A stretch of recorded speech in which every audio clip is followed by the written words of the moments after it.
Olá, começa agora mais um 15. Hoje é a vez de conhecer a Mariana. Ela tem 20 anos e é natural de Tiradentes, Minas Gerais. Mudou-se para Belo Horizonte há 3 anos para fazer a faculdade de jornalismo, que cursa até hoje. Ela também é estagiária em um jornal da capital mineira. Mariana é muito conhecida e terá agora seus 15 minutos de fama.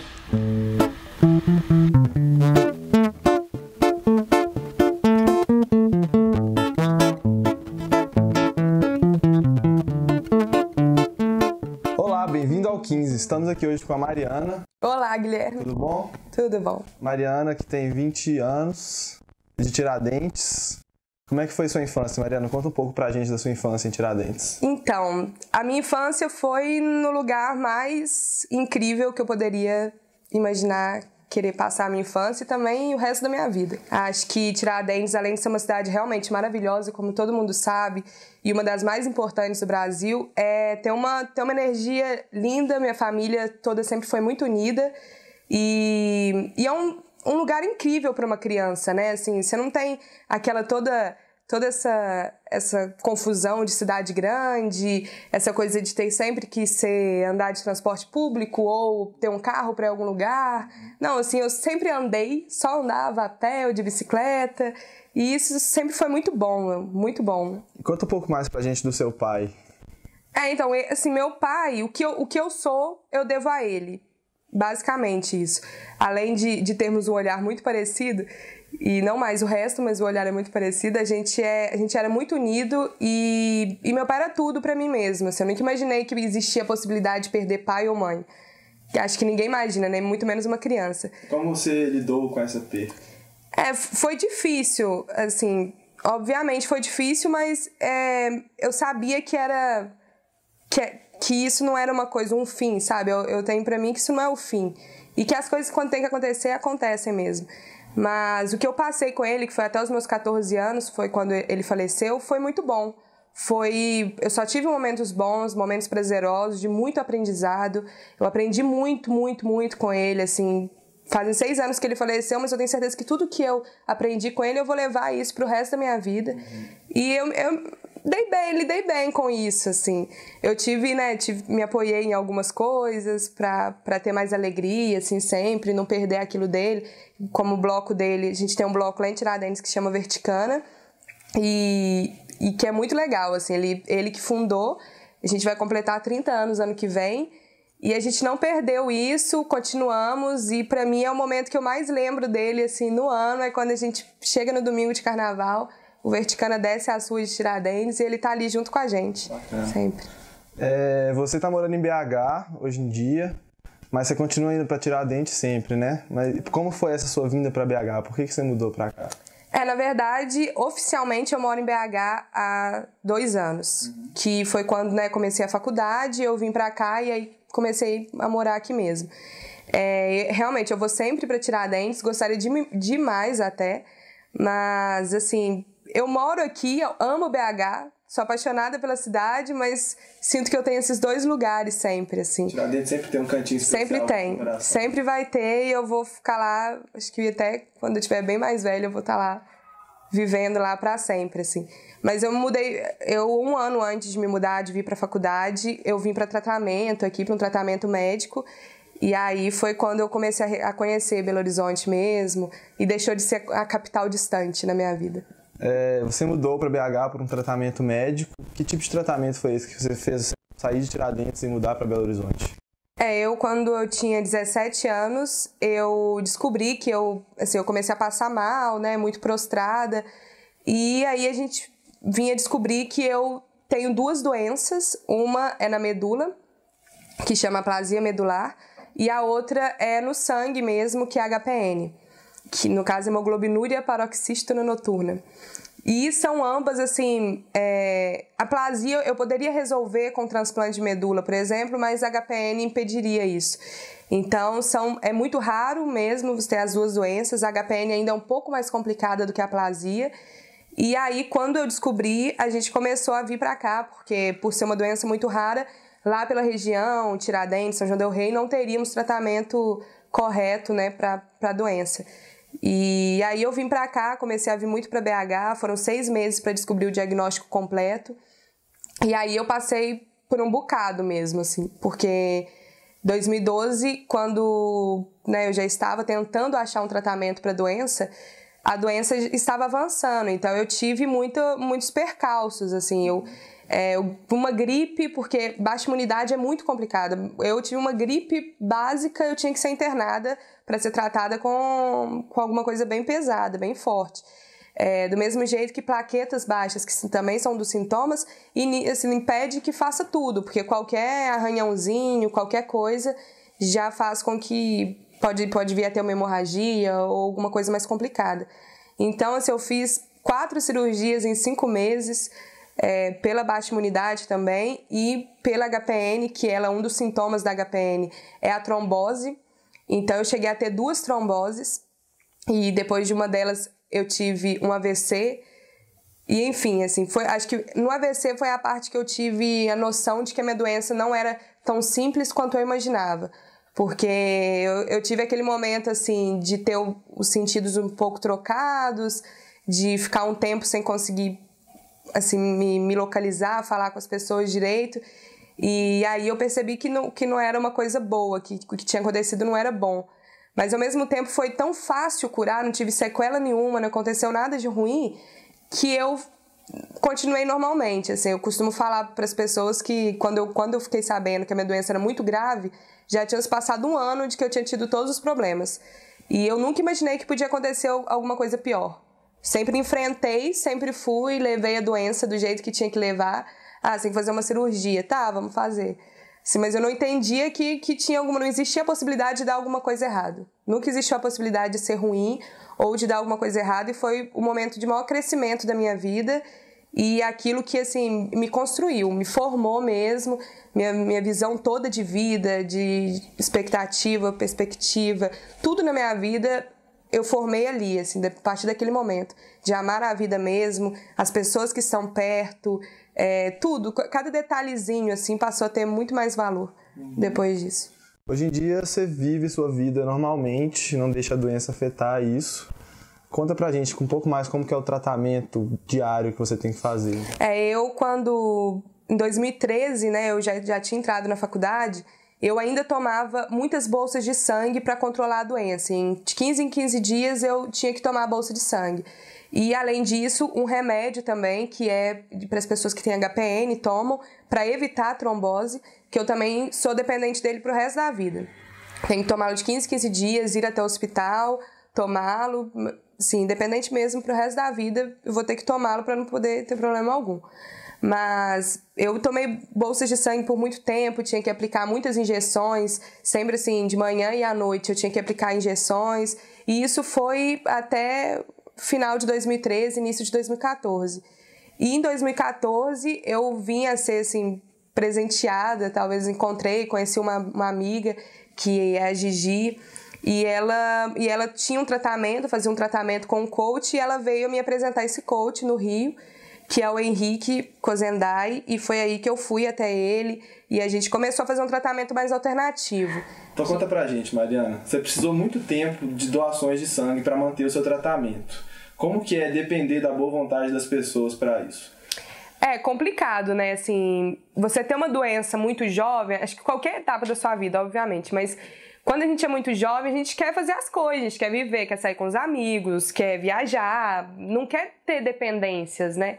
E foi muito... Essa foi a parte mais difícil para mim do tratamento, foi realmente ser dependente de uma doença, de não poder fazer as coisas, assim. E a parte do sangue, eu nunca tinha realmente dado atenção a toda a campanhas mesmo de doação de sangue, porque eu nunca tinha precisado e nunca tinha tido ninguém próximo de mim que precisasse. E esse é um grande erro que a gente comete, porque é realmente, assim, é impressionante a força que uma doação de sangue pode ter. Então, eu muitas vezes chegava prostrada no hospital, muito mal, porque, né, como é uma doença muito muito rara e que mexe muito no sangue, na medula, e aí eu ficava assim, acabava mesmo com toda a minha resistência física. Então eu ficava muito cansada, muito prostrada, com muitas dores, e quando eu chegava no hospital para tomar a bolsa de sangue, eu mudava assim, nas 3 horas que eu ficava tomando 2 bolsas de sangue, eu mudava completamente.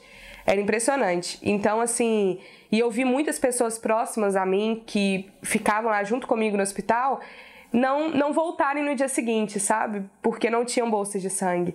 Então, eu tive várias vezes cirurgias minhas foram adiadas porque não tinham bolsas de sangue suficientes ou disponíveis no banco de sangue para eu poder fazer a cirurgia, porque eu não podia fazer uma cirurgia sem bolsa de sangue.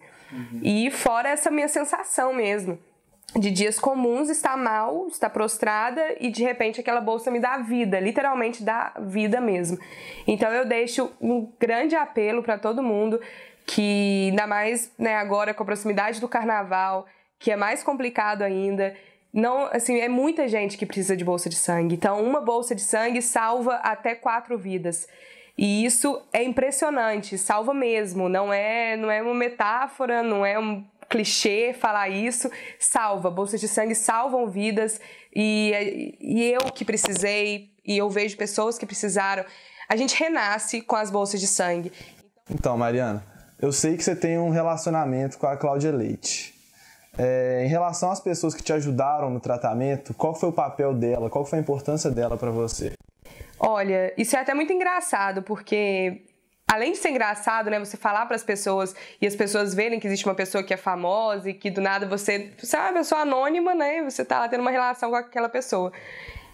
Mas assim, a Cláudia, ela sempre foi muito importante, desde o processo que eu me tornei fã dela, assim, que eu até hoje eu não sei mesmo explicar direito como começou, mas pouco depois, assim, também do falecimento do meu pai, eu comecei mais a procurar e ouvia muito as músicas, até ir aos shows e até um dia que eu a conheci também. Então, assim, ela sempre foi... Eu sempre... Foi um suporte mesmo na minha vida para muitas coisas.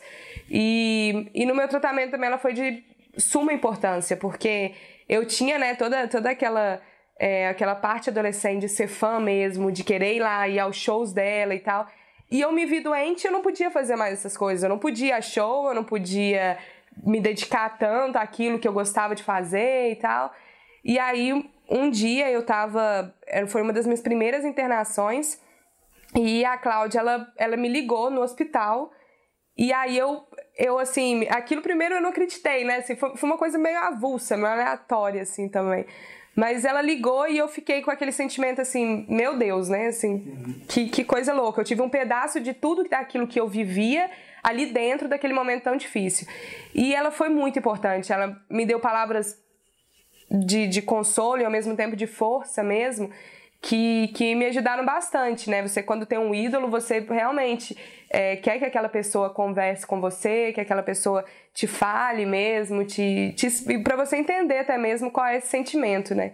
E eu costumo falar assim, eu acho que muita gente questiona e critica também essa coisa de você ser fã dos outros, de você ter aquela pessoa, né, que você você tá ali vivendo, as pessoas acham que você vive por aquela pessoa. E na verdade não é isso, é porque você tem aquele momento seu que você quer compartilhar aquilo, você quer viver aquilo que está acontecendo. Então, assim, o que eu posso dizer mesmo, além da pessoa Cláudia Leite, que é totalmente fora de série mesmo, é uma pessoa que sempre me ajudou e mesmo sem saber que estava ajudando, sempre me ajudou muito. Você criou uma campanha na internet, não foi? Foi. Para cantar com a Cláudia Leite? Foi. Na verdade, assim, eu sempre gostei de cantar. E aí eu tinha muitos amigos, fãs também, que falavam, não, você tem que cantar com a Cláudia e tal. Mas era uma coisa muito distante, assim, né? E quando eu adoeci, eu fiquei 1 ano e meio sem poder ir a show, assim, eu não fazia mais nada mesmo, não ia a shows, assim. Mas a Cláudia, ela me chamava de Chaque, era um apelido mesmo. E aí ela ia fazer um show em São João del Rei, na verdade, Santa Cruz de Minas, que é divisa entre Tiradentes e São João del Rei. E aí uns fãs daqui também falaram, Mari, você tem que cantar com ela, não adianta, você vai cantar. E aí a Isabela, que é uma amiga minha que também é fã da Cláudia, ela resolveu também ajudar e fazer um vídeo. Tipo, vamos fazer um vídeo de campanha, e aí a gente foi até a Feira Hippie, colocou uma galera lá pra ficar falando, fazer a campanha. Cláudia, canta com a Shaq. Claudinha, canta com a Shaq, canta, vai!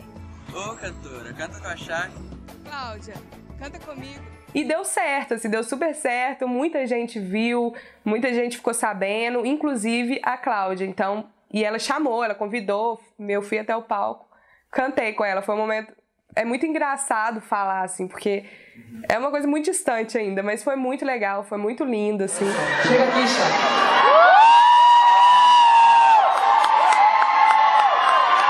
E o Pretinho, fala aí dessa história, vai.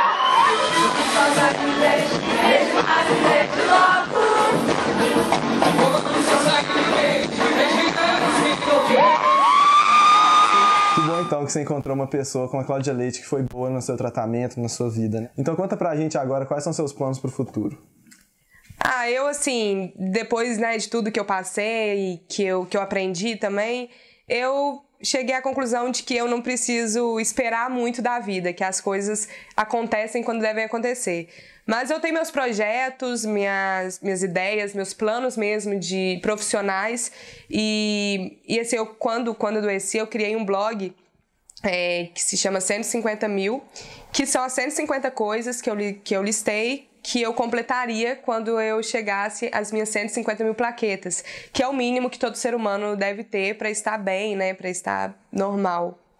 E aí eu pretendo completar cada uma dessas 150 coisas e listar mais umas 1.500, se necessário. E eu tenho muitos planos mesmo. Eu escrevi um livro dessa doença, não só da doença, mas de toda a minha vida mesmo, que veio de tudo isso, aquela inspiração, né, toda, que veio justamente por um fato como esse, né, que é a pausa para refletir sobre a vida. E eu pretendo lançá-lo, eu pretendo estar mais próxima das pessoas que eu amo e também conhecer outras pessoas para que eu possa amá-las também, estar mais próxima delas também. E eu quero viver mesmo, viajar bastante, fazer muitas coisas ainda, que eu tenho certeza que a minha história aqui não acabou ainda. Então, eu quero deixar muita coisa também para as pessoas, ajudar muitas pessoas, assim como eu fui muito ajudada.